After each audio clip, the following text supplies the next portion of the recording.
La filature, j'aime bien cet endroit. C'est post-industriel, il y a des artisans qui y travaillent. C'est un lieu qui permet à des gens de s'exprimer et de vivre des choses intéressantes. C'est mon ami Cueto qui a fait cette boule fabuleuse là. Tout ça s'était fait sans moyens.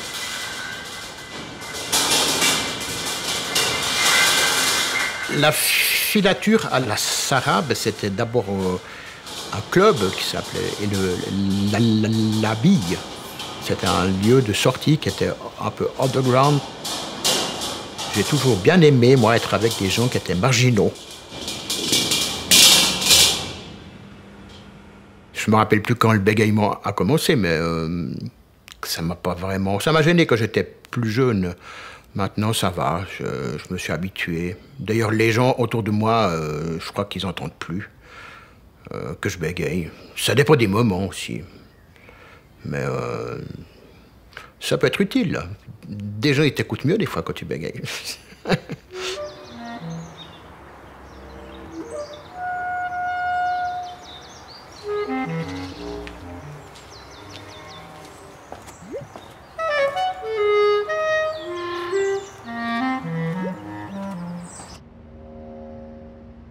C'est vraiment un lieu incroyable hein, quand on voit comme il est devenu.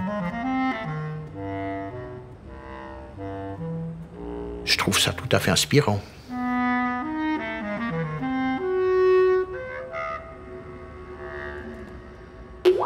Placer la goutte à cet endroit, ben, c'était justement un petit peu mettre l'arrêt du temps dans cet endroit où le temps s'est aussi arrêté. C'est un endroit qui est oublié, en fait, il n'y a personne qui passe là. C'est une espèce d'arrêt sur image, puis retransmettre ça sur un bloc qui est rigide, qu'on a coupé avec une tronçonneuse, donc d'abord, jusqu'à ce qu'on arrive après à poncer ça tout fin pour avoir cette espèce d'élégance, l'élégance de l'arrêt du temps.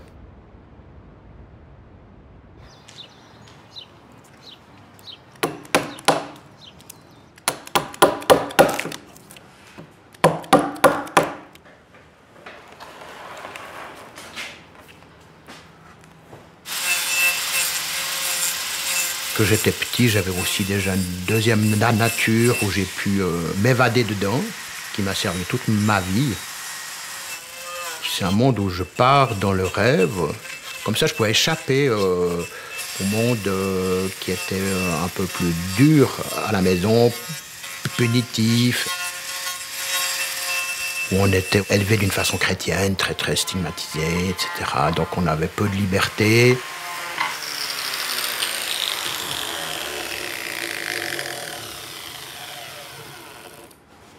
J'avais des problèmes scolaires un peu, j'étais pas très bon, à vrai dire. Je me suis inscrit à l'école des métiers. Il fallait pas que j'arrive en retard, donc chaque fois qu'on me disait qu'il fallait pas que j'arrive en retard, j'arrivais encore plus tard. Mais heureusement, le directeur de l'école était un type bien. Il avait repéré en moi un potentiel, puis il avait dit au prof, bon ben, laissez-le vivre ce qu'il doit vivre, et puis de toute façon, il est dans une révolte. Et puis, pour finir, eh ben, je suis quand même sorti deuxième à l'examen. J'ai reçu un prix en plus, que je n'ai pas été chercher.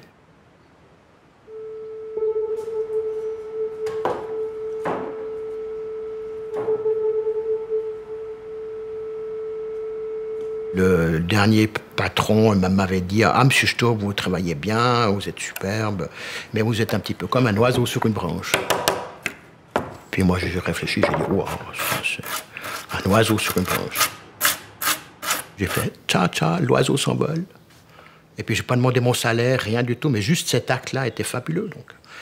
Donc après, ben, j'étais de nouveau libre de pouvoir faire comme je voulais.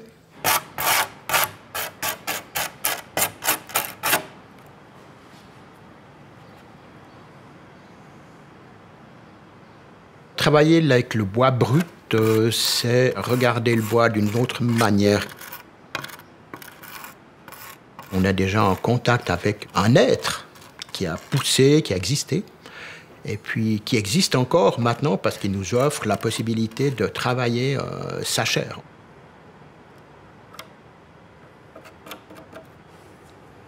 On va créer des lacs dedans, des paysages, on va créer une sorte de décor.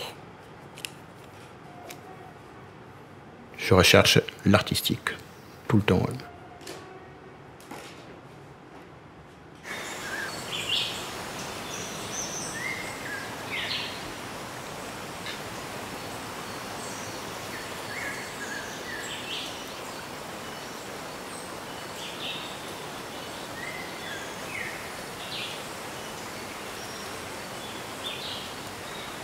J'ai été assez loin dans pas mal de choses pour goûter cette liberté.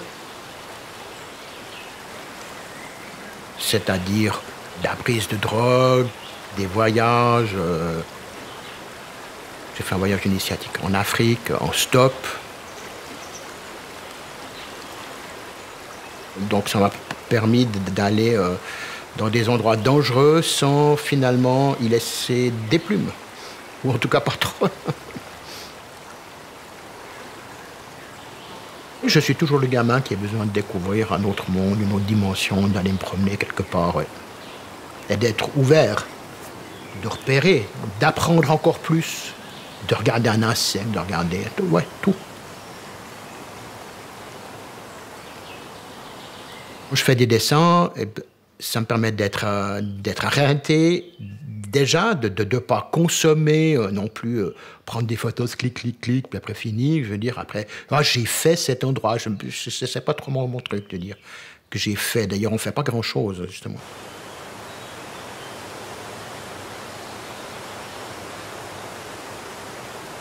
J'aime cette énergie qu'il y a dans la nature, qui est tout le temps là, et la nature ne s'occupe pas de savoir si on la trouve belle ou non.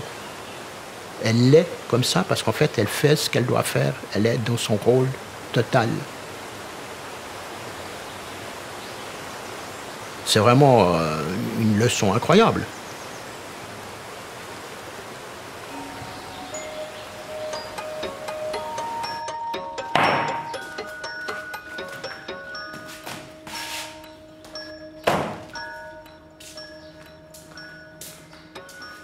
J'avais un petit atelier, puis j'ai commencé seul. Puis après cet atelier, il a grandi. Puis là, j'ai pris du monde. C'était une aventure difficile aussi, parce qu'être entrepreneur, c'est quand même pas facile. Ma femme attendait son deuxième bébé. Moi, je dormais sur le canapé, parce qu'on bossait jusqu'à 3 heures du matin. On se réveillait à 6-7 heures pour continuer de bosser, pour finir les meubles à temps. En 2016, eh ben, j'ai eu quand même un problème de cœur avec un infarctus. Donc après, ça a freiné quand même passablement l'histoire. Ça m'a aidé à décider de changer. À décider tout à coup de s'occuper un petit peu de soi-même. Et puis avec ça, j'ai pu réorienter mon existence un peu différemment. Donc pour rester en forme.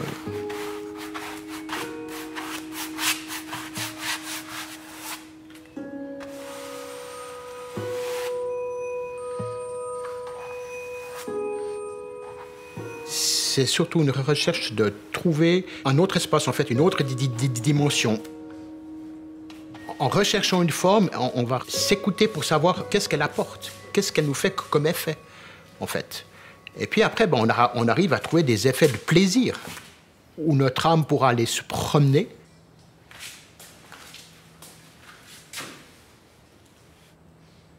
Il y a aussi un côté un petit peu intime, ou dans cette façon d'être.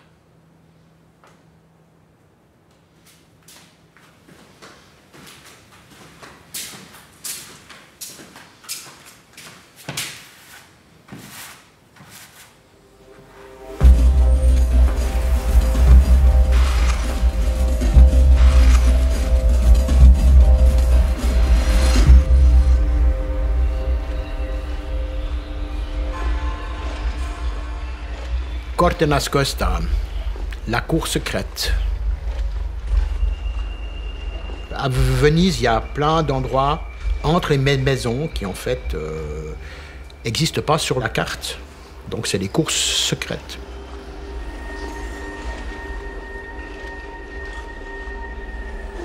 Derrière les portes, on tombe sur la représentation exacte de la façade de la Cadoro, qui est un palazzo vénitien qui est sur le Grand Canal, qui est une des plus belles façades du monde.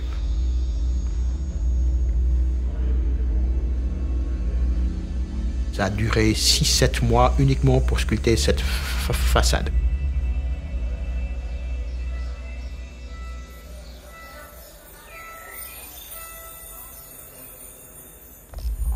On ouvre cette façade, et là où on tombe sur une scène, en fait, c'est comme une scène d'opéra. Et puis, on peut accéder à certains tiroirs, et on croit que l'histoire s'arrête là. Mais l'histoire ne s'arrête pas là, puisqu'en fait, celui qui sait manipuler les secrets, eh ben, peut faire tourner l'ensemble du décor, et là va apparaître après le gardien des secrets, des tiroirs secrets, qui est le condottiere, qui est un seigneur de guerre, qui en fait va être le gardien de l'âme. Puis il nous regarde comme ça, et c'est un seigneur de guerre, donc il a gagné sa vie en faisant la guerre, donc c'est aussi un tueur, un meurtrier. C'est le gardien de nos secrets. En fait, c'est notre part d'ombre. Il y a une autre facette. On ne peut pas vivre en n'ayant qu'une face. Si on n'a qu'une face, on n'existe pas.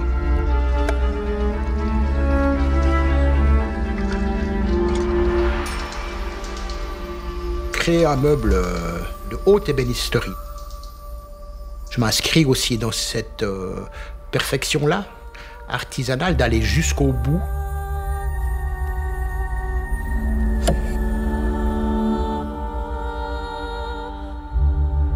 Le temps pour réaliser cette pièce était assez long parce que ça a duré environ 7000 heures. Je ne ferai jamais une réplique ou une autre pièce comme celle-là. Les étoiles ont changé, donc j'ai plus à vivre ça. J'ai d'autres choses à vivre.